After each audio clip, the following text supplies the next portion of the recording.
കർത്താവ് നിങ്ങളോടുകൂടെ അങ്ങേ ആത്മാവോടും കൂടെ. വിശുദ്ധ മർക്കോസ് അറിയിച്ച പരിശുദ്ധ സുവിശേഷത്തിൽ നിന്ന്. കർത്താവേ, അങ്ങേക്ക് മഹത്വം.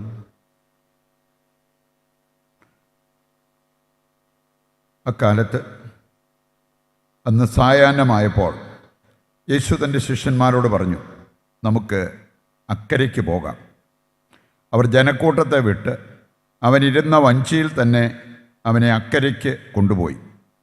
വേറെ വള്ളങ്ങളും കൂടെയുണ്ടായിരുന്നു. അപ്പോൾ ഒരു വലിയ കൊടുങ്കാറ്റുണ്ടായി. തിരമാലകൾ വഞ്ചിയിലേക്ക് ആഞ്ഞടിച്ചു കയറി.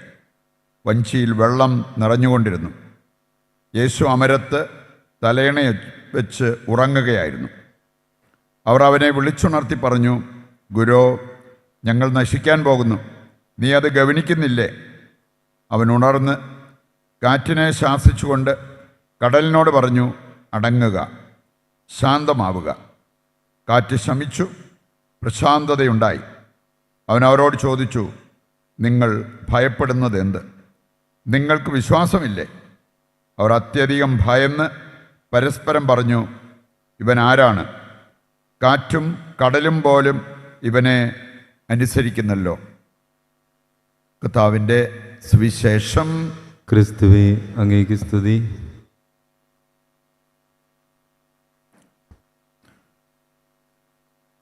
ഈശോയിൽ പ്രിയപ്പെട്ടവരെ, ആദ്യ വായന ഹെബ്രായ ലേഖനം 11-ാം അധ്യായത്തിൻ്റെ ഒരു ഭാഗമാണ്. ഹെബ്രായ ലേഖനം 11-ാം അധ്യായം വിശ്വാസവുമായി ബന്ധപ്പെട്ട ഒരുപാട് കാര്യങ്ങൾ നമ്മളെ പഠിപ്പിക്കുന്നുണ്ട്. അവിടെ നമ്മൾ കാണുന്നത് ദൈവവുമായി നമുക്ക് ഒരു ബന്ധം സ്ഥാപിക്കാൻ അടിസ്ഥാനം എന്ന് പറയുന്നത് വിശ്വാസമാണ്. എന്താണ് വിശ്വാസം എന്നുള്ളത് നമ്മൾ വായിച്ചു കേട്ടു. ഈ വിശ്വാസമില്ലാതെ ദൈവവുമായ ഒരു ബന്ധം സ്ഥാപിക്കാൻ നമുക്ക് സാധ്യമല്ല. വിശ്വാസത്തെക്കുറിച്ച് പറഞ്ഞിരിക്കുന്നത് നമ്മൾ കുറേ വിശ്വാസ പ്രമാണം ചൊല്ലി വിട്ടതുകൊണ്ട് വിശ്വാസിയൊന്നും ആകണമെന്നില്ല.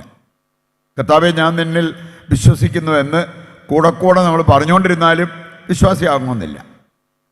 വിശ്വാസത്തെക്കുറിച്ച് പറഞ്ഞിരിക്കുന്നത് A total dependence on God, ദൈവത്തിൽ പൂർണ്ണമായിട്ടും ആശ്രയിക്കുക. എൻ്റെ ബുദ്ധി എന്നോട് പറയാം, നിനക്ക് പ്രതീക്ഷയ്ക്ക് ഒരു വകയില്ല, അവിടെയും എനിക്ക് പ്രതീക്ഷയ്ക്ക് വകയുണ്ട്. അങ്ങനെ പറയാൻ പറ്റുന്നവർ വിശ്വാസികളാണ്. അബ്രാഹത്തെക്കുറിച്ച് പറഞ്ഞിരിക്കുന്നതാണ്. അബ്രാഹം ഇങ്ങനെ വിശ്വാസത്തിൽ സ്വപ്നം കണ്ടു. യേശു, ദൈവം എൻജിനീയറായിരിക്കുന്ന അങ്ങനെ പണിതുയർത്തപ്പെട്ട ഒരു പട്ടണം, അത് ഭാവനയിൽ കണ്ടു. അവിടെ ദൈവം എന്നെ എത്തിക്കും എന്നുള്ളത് അവൻ ഹൃദയത്തിൽ ഉറപ്പിച്ചു. അതുകൊണ്ടാണ് തൻ്റെ ദേശം വിടാൻ പറഞ്ഞപ്പോൾ അവൻ വിട്ടു. മറ്റൊരു സ്ഥലത്തേക്ക്, പരിചയമൊന്നുമില്ലാത്തൊരു സ്ഥലത്തേക്ക് പോകാൻ പറഞ്ഞപ്പോൾ അവൻ പോയി. നമ്മളാണ് എന്നാ പറഞ്ഞേനെ, എൻ്റെ വലത് കൈയിലിരിക്കുന്നത് വിടണമെങ്കിൽ ഇടത് കൈയിലേക്ക് അതിനേക്കാൾ വലുത് വല്ലതും വെച്ചതാ, അപ്പം ഞാൻ വിടാം. അത് വിശ്വാസ ജീവിതമൊന്നുമല്ല. അത് നമ്മൾ എന്നതാ ഒരു ബിസിനസ് മെൻറ്റാലിറ്റി. അതാണ് നമ്മൾ, എനിക്ക് ഇതിലും വലുത് കിട്ടുവാണ്, ഇത് ഞാൻ തരാം. അബ്രാഹാം അങ്ങനെയല്ല ചെയ്തേ. അവൻ ദൈവം പറഞ്ഞു, വിടാൻ പറഞ്ഞു, വിട്ടു. പോകാൻ പറഞ്ഞു, പോയി. അവൻ വിശ്വാസത്തിൽ സ്വപ്നം കണ്ടു, ദൈവം ഇതിനേക്കാൾ നല്ലത് എനിക്ക് തരും. റോമാലേഖനം 8:18 സന്ദേശം അതാ. വെളിപ്പെടാനിരിക്കുന്ന മഹത്വത്തോട് തുലനം ചെയ്യുമ്പോൾ ഇന്നത്തെ കഷ്ടത വെറും നിസ്സാരമാണ്. കത്തോലിക്കാ സഭ നമ്മെ പഠിപ്പിക്കുന്ന, അതുപോലെ വിശുദ്ധരൊക്കെ നമ്മെ പഠിപ്പിക്കുന്ന ഒരു പ്രധാനപ്പെട്ട കാര്യമുണ്ട്. പ്രാർത്ഥനയ്ക്ക് അടിസ്ഥാനം എന്താ? ദൈവവുമായി ബന്ധപ്പെടാൻ അടിസ്ഥാനം വിശ്വാസം. പ്രാർത്ഥനയ്ക്ക് അടിസ്ഥാനം എളിമ. എളിമയില്ലാത്തവർക്ക് പ്രാർത്ഥിക്കാൻ പറ്റില്ല. പ്രാർത്ഥനയില്ലാത്തവർ അഹങ്കാരികളാണ്. കാരണം എനിക്ക് ദൈവം ഇല്ലേലും പ്രാർത്ഥനയില്ലേലും എനിക്ക് മാനേജ് ചെയ്യാം, എനിക്കതിനുള്ള കഴിവുണ്ട്, എനിക്കതിനുള്ള സാമർഥ്യമുണ്ട്, അങ്ങനെ പറയുന്നവർ. പ്രഭാഷകൻ 10:12 വായിച്ചാൽ ഈ ഒരു കാര്യം അവിടെ കൃത്യമായിട്ട് നമ്മളെ പഠിപ്പിക്കുന്നതാണ്. പ്രാർത്ഥന കുറയുന്നത്, ദൈവാശ്രയത്വം കുറയുന്നത് അഹങ്കാരത്തിൻ്റെ ഒരു സൂചനയാണ്. അത് വരാതിരിക്കാൻ നമ്മൾ പ്രത്യേകം ശ്രദ്ധിക്കണം. കാരണം അഹങ്കരിച്ചാൽ നാശം നിനക്ക് ഉറപ്പാണെന്നുള്ളത് ദൈവം കൃത്യമായിട്ട് നമ്മെ പഠിപ്പിക്കുന്ന ഒരു കാര്യമാണ്. മൂന്നാമതൊന്ന് നമ്മൾ കാണുന്നുണ്ട്, സ്വർഗത്തിൽ പോകാൻ അടിസ്ഥാനം ദൈവത്തെ അറിയുക എന്നുള്ളതാണ്. ദൈവത്തെ അറിയാത്തവർക്ക് സ്വർഗത്തിൽ പോകാൻ പറ്റത്തില്ല. അതുകൊണ്ടാണ് യോഹന്നാൻ്റെ സുവിശേഷം 17:3 നമ്മൾ ഈ ഒരു കാര്യം വായിക്കുന്നത്. അവിടെ പറഞ്ഞിരിക്കുന്ന ഇപ്രകാരമാണ്: ഏക സത്യ ദൈവമായ അവിടുന്ന് അയച്ച യേശുക്രിസ്തുവിനെയും അറിയുക എന്നതാണ് നിത്യജീവൻ. ഇവിടെ അറിയുക എന്ന് പറഞ്ഞാൽ നമുക്കറിയാമല്ലോ, ലൂക്ക 1:34 നമുക്ക് പഠിക്കാൻ പറ്റും എന്താണ് അറിയുക എന്ന് പറഞ്ഞാൽ. മറിയം പറഞ്ഞൊരു കാര്യം: ഞാൻ പുരുഷനെ അറിയാതെ എനിക്കെങ്ങനെ ഗർഭം ധരിക്കാൻ പറ്റും? പുരുഷനെ അറിയുക. അപ്പോൾ അത് വെച്ച് നോക്കുമ്പോൾ നമുക്കറിയാം ഒരു വ്യക്തിബന്ധം, അതാണ് അറിയുക എന്ന് പറഞ്ഞാൽ. പിതാവായ ദൈവവുമായിട്ട് പുത്രനായ യേശുവുമായിട്ട് ഇങ്ങനെ ഒരു ബന്ധം നമുക്കുണ്ടാകണം. അപ്പോൾ നമുക്ക് സ്വർഗത്തിന് അർഹത ലഭിക്കുന്നു എന്നുള്ളത് അവിടെ നമുക്ക് മനസ്സിലാക്കാൻ പറ്റും. ഇന്നത്തെ സുവിശേഷ ഭാഗം നമ്മൾ കേട്ടല്ലോ. വളരെ പ്രധാനപ്പെട്ട ചില കാര്യങ്ങൾ കർത്താവ് നമ്മളെ പഠിപ്പിക്കുന്നുണ്ട്. ജീവിക്കണമെങ്കിൽ അബ്രാഹാം വിട്ടതുപോലെ ചിലതൊക്കെ വിടാൻ നമ്മൾ തയ്യാറാകും. നമ്മുടെ കരം വേണമെങ്കിൽ മനുഷ്യരിൽ നിന്ന്, ലോകത്തിൽ നിന്ന് വിടുവിച്ചിട്ട് ദൈവത്തെ പിടിക്കാൻ തയ്യാറാകും. ഒന്നാമത്തെ കാര്യം ഇന്നത്തെ സുവിശേഷ ഭാഗത്ത് നമ്മൾ കാണുന്നുണ്ട്. ജനക്കൂട്ടത്തെ വിട്ട യേശു ശിഷ്യന്മാരോടും അവരെ വിടാൻ പറഞ്ഞു. നമ്മളാണെങ്കിൽ ആൾക്കൂട്ടം കണ്ടു കഴിഞ്ഞാൽ നമുക്ക് കുളിര. ആൾക്കൂട്ടമാണ് പ്രധാനപ്പെട്ടത്. ആളെ കൂട്ടാൻ വേണ്ടി നമ്മൾ എന്തും ചെയ്യും.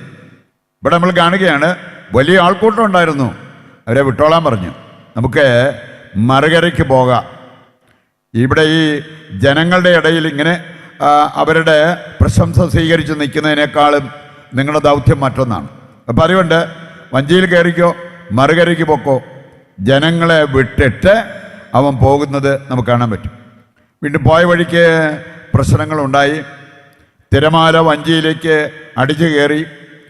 അവിടെ കർത്താവ് ചെയ്ത ഒരു കാര്യം, കാറ്റിനെ ശാസിച്ചു. സുഖമായിട്ട് ഉറങ്ങുകയായിരുന്നു. എന്നാ പ്രശ്നങ്ങൾ, പ്രതിസന്ധികളുണ്ടെങ്കിലും കർത്താവ് ഉള്ളിലുണ്ടെങ്കിൽ നമുക്ക് ഈ ശാന്തത അനുഭവിക്കാൻ പറ്റും.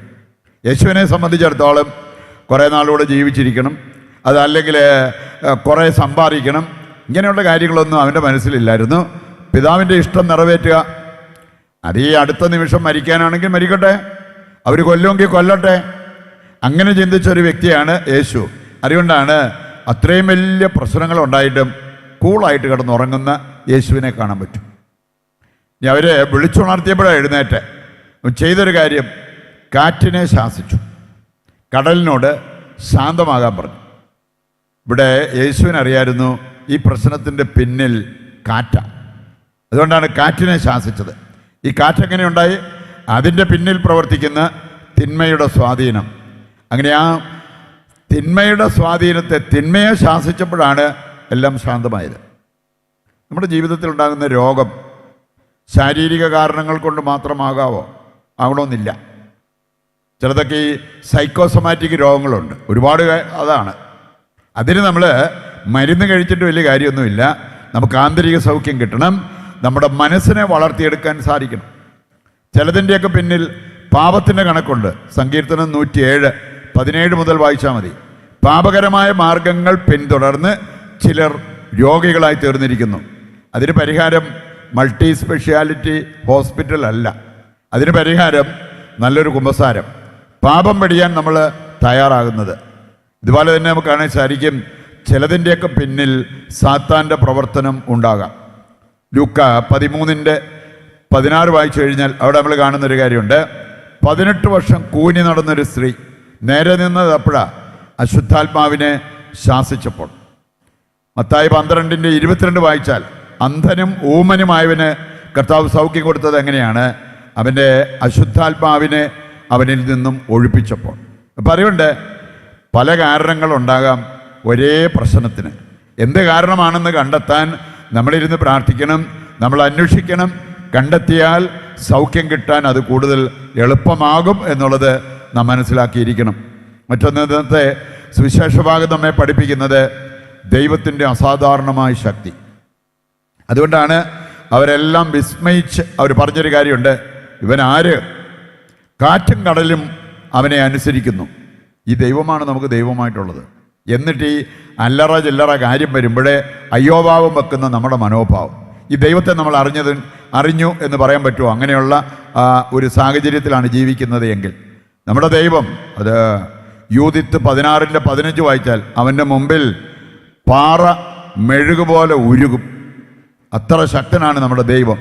ഈ ദൈവത്തെ കൂട്ടുപിടിച്ച് ആ ദൈവത്തെ അനുസരിച്ച് ജീവിതത്തിൽ മുന്നേറിയാൽ നമുക്കൊന്നിനും ഒരു കുറവും വരില്ല എന്നുള്ള ആ ഒരു ബോധ്യം ഏറ്റെടുത്ത് ജീവിക്കുവാൻ വേണ്ട കൃപയ്ക്കായി ഈ ബലിയിൽ ദൈവത്തോട് നമുക്ക് പ്രത്യേകം പ്രാർത്ഥിക്കുകയും ചെയ്യാം.